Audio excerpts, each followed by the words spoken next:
Bismillah, Assalamualaikum Ustadz. Waalaikumsalam warahmatullahi wabarakatuh. Semoga Ustadz dan seluruh tim kajian hari ini selalu dalam lindungan Allah Ta'ala. Afwan, izin bertanya Ustadz. Ustadz, kakak Ana beberapa tahun lalu pensiun dari kerjanya dan mendapat uang pensiun yang alhamdulillah banyak. Kakak dan suaminya juga sudah punya rumah dan kendaraan sendiri. Lalu Ana bilang karena dia dan suaminya belum berhaji, jadi Ana sarankan buka tabungan untuk berangkat haji. Tapi kakak Ana bilang tunggu panggilan Allah saja nanti. Lalu Ana bilang lagi bagaimana bisa panggilan dari Allah kalau tidak mendaftar? Betulkah jika tanpa mendaftar haji lalu bisa ada panggilan dari Allah? Jazakallah khair, barakallahu fiik. Barakallahu fiik. Naam jamaah. Ini banyak terjadi. Yang ditanyakan itu sebenarnya menjadi fenomena di beberapa tempat di masyarakat tuh. Kalau kita katakan, kok nggak berangkat haji? Itu kan udah mampu gitu loh. Ya itu saat belum ada panggilan. Lupa dia kalau Nabi Ibrahim sudah manggil. Tapi memang ada orang-orang yang sampai mati nggak berangkat haji. Ada orang-orang yang punya kekayaan, punya kesempatan, punya kesehatan, tapi dia mengatakan belum ada panggilan. Panggilannya itu adalah kewajiban yang diberikan. Kalau ada orang duduk-duduk di depan rumahnya, lalu kita katakan kepada dia, Mas, masjid mas, belum ada panggilan.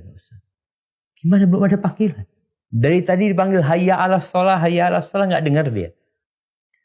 Tapi biasanya bahasanya belum dapat hidayah, Ustaz. Jadi yang belum dapat panggilan itu sebenarnya belum dapat hidayah dia untuk berangkat haji. Panggilan Allah sudah. Ada surat yang namanya surat haji yang tadi kita baca. Di ayat 28-29 ya. Bagaimana Allah memerintahkan kepada Nabi Ibrahim. Wa'adzin finnasi bil hajj. Umumkan, ajak manusia untuk berangkat haji. Artinya semua sudah diajak. Sudah dipanggil. Nabi kita alaihissalam juga telah mengatakan. Ayuhan nas. Wahai manusia. Jadi yang manusia dengarkan nih. Panggilan Nabi alaihissalam. Innallaha kataba alaikumul hajja fahujju. Sesungguhnya Allah telah mewajibkan atas kalian berhaji, berangkatlah kalian haji. Maka tugas tadi sang adik menyampaikan kepada kakaknya tentang rukun Islam ini.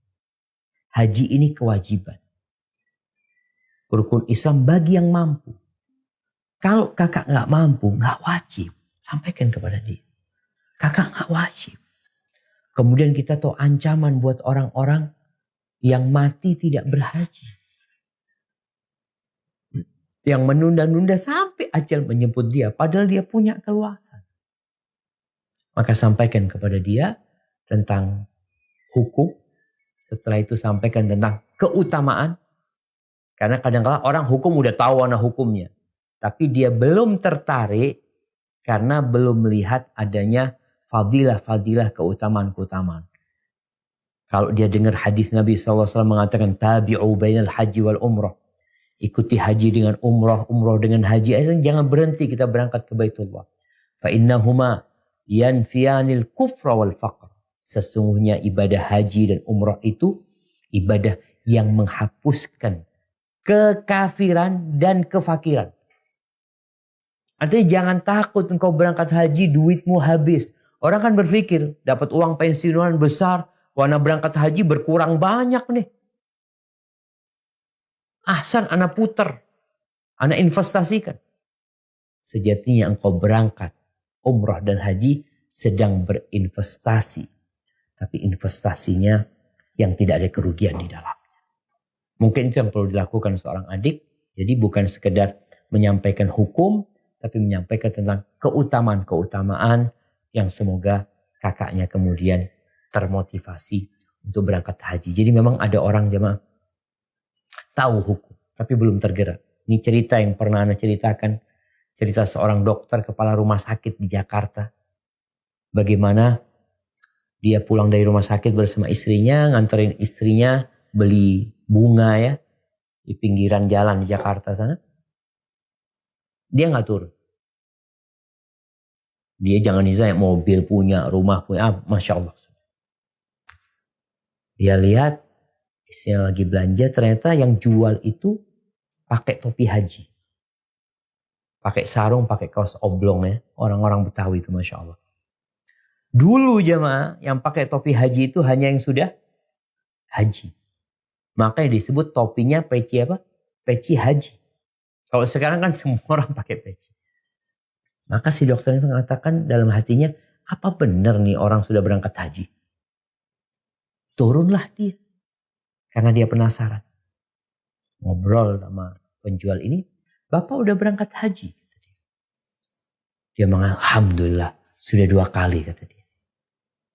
Kata dokter ini anak kayak ditampar. Anak yang punya segala fasilitas ya. Gaji besar, belum berangkat haji.